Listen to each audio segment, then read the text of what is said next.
اور اگر یہ انسان اعمال برے کرتا رہا تو قبر میں جب فرشتے اس کی مار کٹائی کر رہے تھے تو تب ایک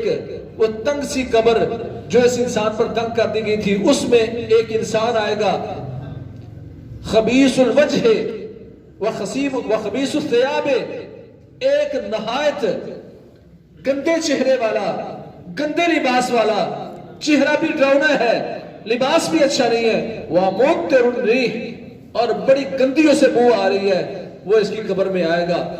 تو کہے گا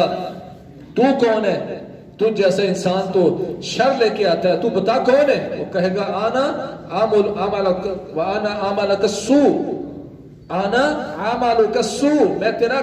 برا عمل ہوں جو دنیا میں تو کیا کرتا تھا، آج تیری قبر میں تیرے ساتھ ہوں۔ وہ پہلے ڈرا ہوا ہے، ڈراؤنا چہرہ، گندا لباس، بدبو سے آ رہی ہے، وہ اس کے قبر میں آ کر یہ برا عمل اس کے ساتھ کھڑا ہے، کہے گا رب لا تقم الساعة، رب لا تقم الساعة، یا اللہ جب میرا عمل اتنا برا ہے تو یا اللہ میں کہتا ہوں جو سزا دینی اس قبر میں دے لے، قیامت بپا نہ کر، قیامت بپا نہ کر، کہ اگر قیامت آ گئی تو میرے حالات اس سے بھی برے ہوں گے۔ عمل برے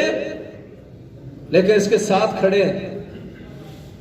پیچھے سے اس کو بائیں ہاتھ میں نامہ عمل دیا جائے گا، چھپانے کی کوشش کرے گا، کہے گا کاش کہ میرا نامہ عمل مجھے ملتا ہی نہ، یہ ریزلٹ کارڈ جو مجھے دیا گیا ہے جس میں میں فیل ہو چکا ہوں، کاش کہ مجھے دیا نہ جائے، کاش کہ مجھے نہ دیا جاتا۔ آج میرے بھائیوں اللہ نے جو مقصد بیان کیا تھا الذی خلق الموت والحیات لیبلوکم ایکم احسن عملا، اللہ نے موت و حیات اس لیے پیدا کی تھی تاکہ اللہ پرکھے تم میں اچھے عمل کر کے کون آتا ہے، کتنے اچھے عمل کیے جا رہے ہیں۔ رسول اللہ صلی اللہ علیہ وسلم نے تو فرمایا تھا صلی صلاۃ مودع، نماز پڑھو تو سمجھو کہ تمہاری زندگی کی آخری نماز ہے، یوں تیاری کرو موت کی۔ حضرت معاذ رضی اللہ تعالی عنہ اور اسی طرح حضرت ابو موسیٰ سے بھی روایت ہے، کہتے ہیں ہم نے کہا یا رسول اللہ ہمیں کوئی نصیحت فرما دیں، تو آپ نے نصیحت کیا فرمائی؟ کہا وعد نفسک فی الموتى، نصیحت کی بات کرتے تو تمہیں نصیحت کرتا ہوں کہ اپنے آپ کو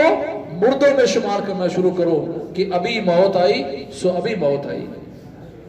کتنے لوگ ہیں آج موت کی تیاری میں لگے ہیں۔ حضرت حسن بصری رحمہ اللہ سے کسی نے پوچھا کیف حالک، حسن کیسے ہو، حال چال کیسا ہے؟ کہتے ہیں کیف حال من ینتظر الموت، اس بندے کی بیچارے کی حالت کیا ہو سکتی ہے جو موت کے انتظار میں بیٹھا ہے، میں تو موت کے انتظار میں بیٹھا ہوں۔ لو تعلمون ما اعلم